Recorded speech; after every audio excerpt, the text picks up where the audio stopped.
কিসের জন্য? আমরা তো হারিয়ে নিয়ে যাবো। হারলে আমি যদি শপথ দিতে যেতাম তাহলে আমি রেজিগনেশনটা করতাম। এখন তো কোয়েশ্চেন ডাজন্ট অ্যারাইজ। জোর করে দখল করে যদি কেউ মনে করে যে আমি কি রেজিগনেশন দিতে হবে, no, not that. Now also I want to say that we didn't lose the election. It is their forceful attempt to defeat us. Officially they may, through election commission, can defeat us. But morally I am telling you that we won the election. Mamata Banerjee নীলজ নীলজ মমতা ব্যানার্জি গোহারা হেরেছে, তার দল হেরেছে, সেও হেরেছে ভবানীপুরে 15,000 অধিক ভোটে শুভেন্দু অধিকারী হারিয়ে দিয়েছে। কিন্তু বলছেন না আমি হারিনি, আমি গদি ছাড়বো না। এই মিডিয়ারা জিজ্ঞেস করছে ও দিদি ইস্তফা দিতে লোক ভবনে যাবেন না? বলছেন না যাব না, আমি তো জিতে আছি। নীলজ গোহারা হেরেছে, তার দল হেরেছে, সে হেরেছে। এদিকে 100 ক্রস করতে পারছে না মমতা ব্যানার্জির দলবল, অপরদিকে বিজেপি ডবল সেঞ্চুরি পার করে দিয়েছে। তবুও মমতা ব্যানার্জি বলছেন না আমি হারিনি। নিজের সিটটাও ধরে রাখতে পারেনি মমতা ব্যানার্জি, সেখানে গোহারা হেরেছে শুভেন্দু অধিকারীর সাথে। নীলজ মমতা ব্যানার্জি বলছে আমি হারিনি। এই সংবিধানকে অপমান করা, আইনকে অপমান করা, যেখানে জনতা রায় দিয়েছে কিন্তু মমতা মানতে নারাজ। 2011 সালে তো সিপিএম কে হারিয়ে মমতা ব্যানার্জি ক্ষমতায় এসেছিল এই গণতান্ত্রিক রায়ের মাধ্যমেই। তো এবার 2026 সালে গণতা রায় দিয়েছে কিন্তু মমতা মানতে নারাজ, বলছে না আমি গদি ছাড়বো না, ইস্তফা দেব না। তিনবারের মুখ্যমন্ত্রী গদি ছাড়তে নারাজ। গদির সাথে তার একটা চিট লেগে আছে। নবান্ন কি মমতা ব্যানার্জির বাপতি সম্পত্তি? সে এমনি ছাড়তে নারাজ হচ্ছেন কেন?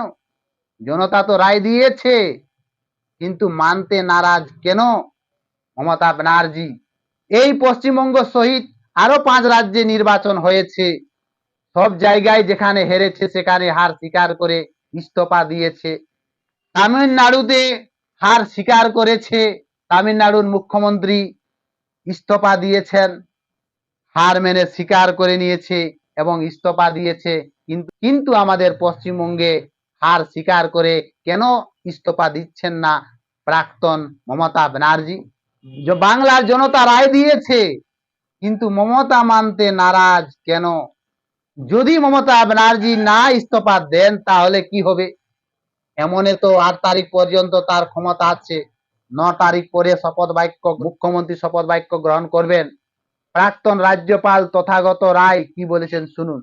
মমতা কি মনে করেছেন যে উনি এরকম বাচ্চা মেয়েদের মতন যে তারা খেলা হেরে গেলে বলে আর খেলবো না, বা লুডো খেলতে গেলে লুডোর বোর্ড উল্টে দেয়, এরকম এরকম করলে পরেই উনি মুখ্যমন্ত্রী থেকে যাবেন?